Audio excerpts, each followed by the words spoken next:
And what do you think of like protein in the keto diet? Because I know there's a lot of controversy with the idea of what is it, gluconeogenesis and Yeah. Eating protein. Of course, you're still staying low carb. I mean, this is kind of getting into like the Atkins diet territory.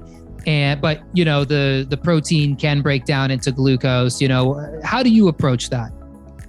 A few years ago, I would say to limit your protein intake because of the gluconeogenesis, but I've changed my mind since then.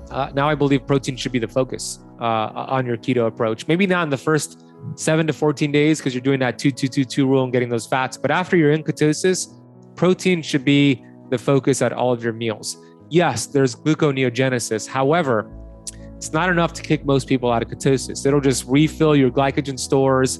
And it's estimated, according to Dr. Gabrielle Lyon's research, if you consumed 100 grams of protein, 60 grams will be converted into glucose. But if you're doing that while you're in ketosis, that'll be used to replenish your glycogen stores.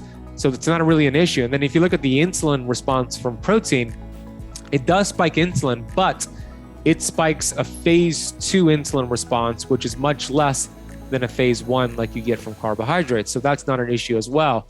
What protein could do for you, and when I say protein, animal-based protein, not plant-based. There's a big difference there. But animal-based protein helps to keep you full and satiated. You talked about cholecystokinin on my show.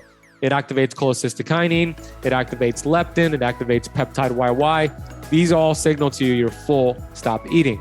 So I like to have my students prioritize protein and have about 40 to 50 grams of animal-based protein at all of their keto meals, and then just have enough fat so that they're satiated, and keep your total carbs below 50 grams if you want to be in ketosis.